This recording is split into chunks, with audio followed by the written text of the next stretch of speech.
नाज़रीन, दहशत गर्दों ने एक नई लहर दहशतगर्दी की पाकिस्तान में लेकर आए और अब दहशत गर्दों को नुकेल डालने के लिए सिविल और मिलिट्री क़यादत दोनों ने कोमिंग ऑपरेशन का आगाज किया। कोमिंग ऑपरेशन के अंदर उसके सबसे पहला स्टेप तो यह था कि अफगानिस्तान के साथ बॉर्डर दो जगह से बंद किया गया, मुकम्मल सील कर दिया गया, तोरखम और एक और बॉर्डर को बंद किया गया। उसके अलावा हाई कमिश्नर ऑफ अफगानिस्तान जो पाकिस्तान में है उनको एक लिस्ट थमाई गई।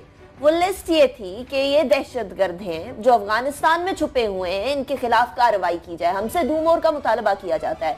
हम अफगानिस्तान से डू मोर का मुतालबा कर रहे हैं कि हम आपके अमन और अमान के लिए आला किरदार अदा करने की कोशिश करते हैं, तालिबान से अमेरिका की और आपकी बातचीत कराने की कोशिश कराते हैं और आप जो हैं यहाँ से दहशतगर्द भेज रहे हैं। तो ऐसे में एक नया ऑपरेशन स्टार्ट हुआ है, इस हवाले से बात करेंगे। लेकिन उससे पहले मैं तारुफ करवाऊंगी, मेरे साथ मौजूद है खावर घूमन साहब। खावर साहब शुक्रिया आपने ज्वाइन किया। सुहेल इकबाल भट्टी साहब हमारे साथ मौजूद है। सुहेल साहब शुक्रिया आपने ज्वाइन किया।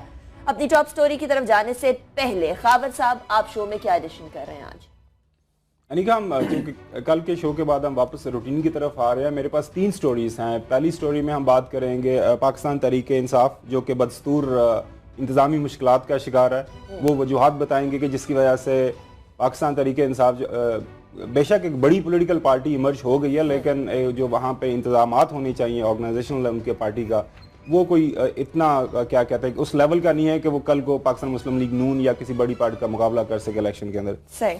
उसके साथ 2 स्टोरीज हैं, वो मोरलेस एक ही नेचर की। हम वफाकी सतह पे बात करेंगे कि यहाँ पे अफसरशाही के अंदर क्या पिक एंड चूज हो रही है, किन लोगों को प्रमोट किया जा रहा है, किन लोगों को डिमोट किया जा रहा है और किस तरह की बददिली फैली हुई है ब्यूरोक्रेसी के अंदर।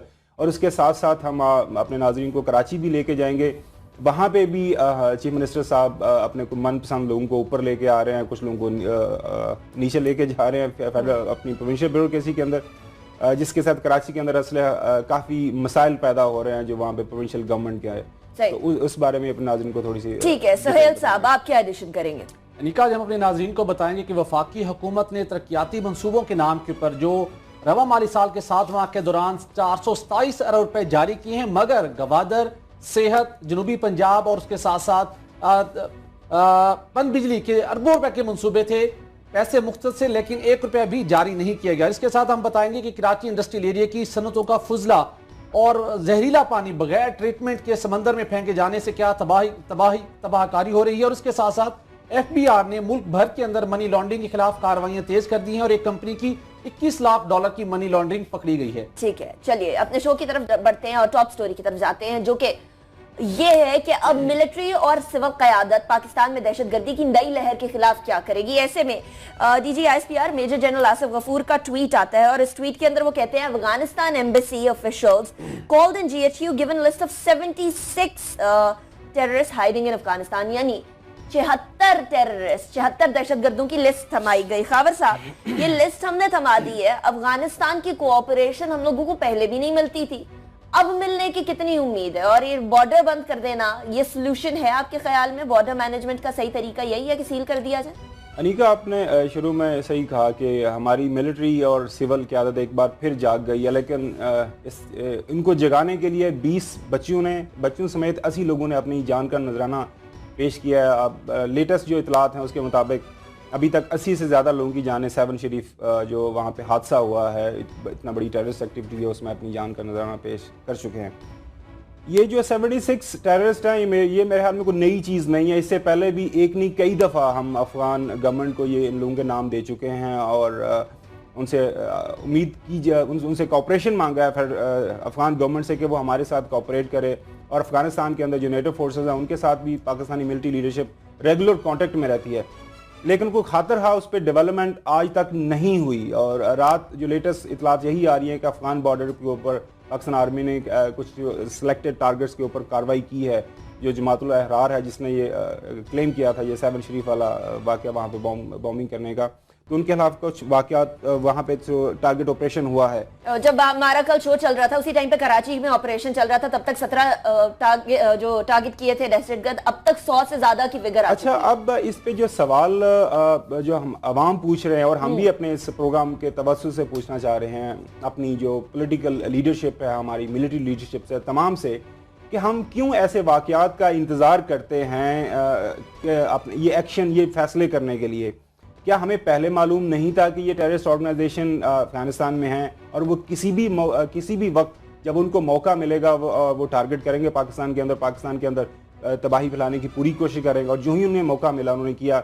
अब जो बात सोहेल हम बात कर रहे हैं कॉमिंग ऑपरेशन की, पाकिस्तान के तूलो अर्ज के अंदर, क्या ये पहले इल्म नहीं था हमें कि हमें ये कॉमिंग ऑपरेशन करने हैं? पहले भी कॉमिंग ऑपरेशन हो चुका था साहब, अभी कुछ अर्से पहले जब टेररिस्ट एक्टिविटी हुई थी तो कॉमिंग ऑपरेशन स्टार्ट हुआ था। देखिए, कॉमिंग ऑपरेशन अब पिछले 7 शरीफ वाक़े के बाद जब हम देख रहे हैं जिस लेवल पे कॉमिंग ऑपरेशन हुए हैं और जिस लेवल पे टेररिस्ट को पकड़ा जा रहा है, उनको मारा जा रहा है, वो लेवल इससे पहले नहीं था। वो जो एक सीरियसनेस, मैं ये नहीं कहता कि पहले नहीं था इन टेररिस्ट ऑर्गेनाइजेशन के खिलाफ लड़ने के लिए हमारी हुकूमत में, हमारी मिलिट्री और एस्टैब्लिशमेंट में थी, लेकिन उसका हमें कुछ नजर नहीं आ रहा था। अब जो नजर आ रहा है तो सबको नजर आ रहा है। और क्या अगेन मैं वही कहूँ कि हम ऐसे वाकयात का इंतजार क्यों करते हैं?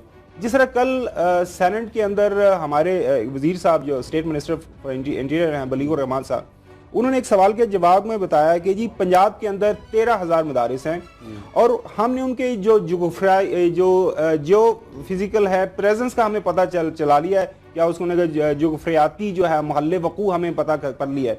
इतना सा जवाब है कि उनकी आपने रजिस्ट्रेशन की, आपने पता चलाया कि कौन कौन से मदारिस टेररिस्ट एक्टिविटी में इन्वॉल्व हैं या नहीं है। क्योंकि पंजाब के अंदर सनाउल्लाह साहब तो ये कह रहे हैं कि जी हमें राना सनाउल्लाह साहब कि हमें रेंजर्स की बिल्कुल जरूरत नहीं है, पंजाब के अंदर वैसे हालात नहीं है जो बाकी सूबों में है, लिहाजा यहाँ पे ऐसे किसी ऑपरेशन की जरूरत नहीं है। तो अगेन मैं लेकिन अभी तो खबर ये आ रही थी सोहेल साहब के साउथ पंजाब के अंदर भी कुछ दिन पहले की बात है, अभी ये 7 शरीफ के वाकये के बाद कल ही एक उड़ती खबर ये आई कि पंजाब के साउथ के इलाके के अंदर प्रॉपर एक्शन होगा और यहाँ जो टेररिस्ट हेवन्स हैं इनको खत्म किया जाएगा। लीका बिल्कुल ऑपरेशन होगा और अब उस सिलसिले में मुख्तलिफ इलाकों में, जनूबी पंजाब में भी और इवन बाकी शहरों से भी हमें इतलात मिली हैं, सर्च ऑपरेशन जारी है, मुख्तलिफ जगहों के ऊपर सख्त चेकिंग बैलेंस रखा जा रहा है। लेकिन उसके साथ साथ जो घुमन साहब ने बात की कि 80 जानों का नजराना पेश करने के बाद हमें एक्शन क्यों लेना पड़ा, हमने पहले क्यों नहीं किया। देखिए, जब APS का वाकया पेश आया था, नेशनल एक्शन प्लान बना था, उसके अंदर तमाम इदारों का, मुख्तलिफ कानून नाफिज करने वालों का सबका अपना एक रोल था, सबकी अपनी एक जिम्मेदारी थी। जिन इदारों के जिम्मे जो रोल था, मिलिट्री की हम बात करें, उन्होंने अपना रोल प्ले किया। जो सिविलियन गवर्नमेंट्स की जो जिम्मेदारी थी नेशनल एक्शन प्लान के तहत, वो पूरी ना की गई मुख्तलिफ मसलतों की वजह से, या आप उनकी तवज्जो, उनकी दिलचस्पी कम थी, या जो भी वजूहत कह सकते हैं, जिसके नतीजे में ये लहर दोबारा पैदा हुई। अब मिलिट्री और जो सिविलियन क़यादत है दोबारा एक पेज के ऊपर है। लेकिन उसके साथ आपको एक बात को रियलाइज करना पड़ेगा कि पाकिस्तान ने पहली मर्तबा इन दहशत गर्दों के खिलाफ ना सिर्फ मुल्क के अंदर बल्कि बॉर्डर से बाहर से जहां से ऑपरेट होते थे, पहली मर्तबा अपनी एग्रेसिव पॉलिसी अपनाई है।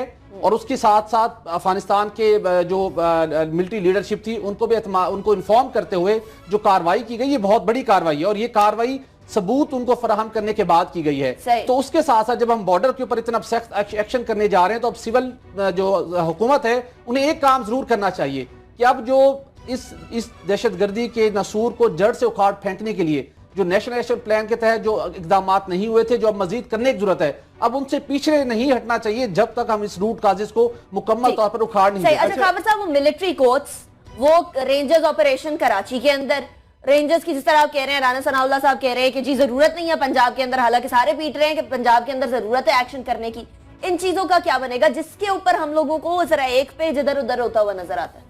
अनिका, मैं इसलिए ये कह रहा हूँ कि मैं शक का इजहार कर रहा हूँ कि ये जो अभी हम जागे हैं, जो अभी हम झुंझलाहट का हमने वो इजहार कर रहे हैं, क्या ये कंटिन्यू करेगी या नहीं करेगी। उसकी वजह मैं आपको बता रहा हूँ कि मौलाना फजलुर रहमान की स्टेटमेंट्स ऑन द रिकॉर्ड हैं कि नेशनल एक्शन प्लान सही सिमत में नहीं जा रहा, ये एक फजूल काम है, इसको बंद कर देना चाहिए।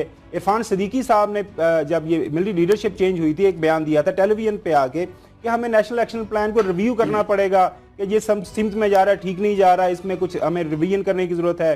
मिलिट्री कोर्ट्स का आपको क्यों याद आया कि उनका टाइम खत्म होने के बाद कि हमें कुछ सोचना चाहिए कि इनको रखना या नहीं रखना? आप पहले प्रीएम्प्ट क्यों नहीं करते कि आपको मिलिट्री कोर्ट्स क्या अच्छा काम नहीं कर रही थी, बुरा काम कर रही, तो ठीक है खत्म होने दें। अगर अच्छा काम कर रही होती तो आपने क्यों उसमें सारा अभी ब्रेक आई हुई है, अब वो सारे का सारे जो केसेस चल रहे थे रुके, वापस गए, फिर वापस आएंगे।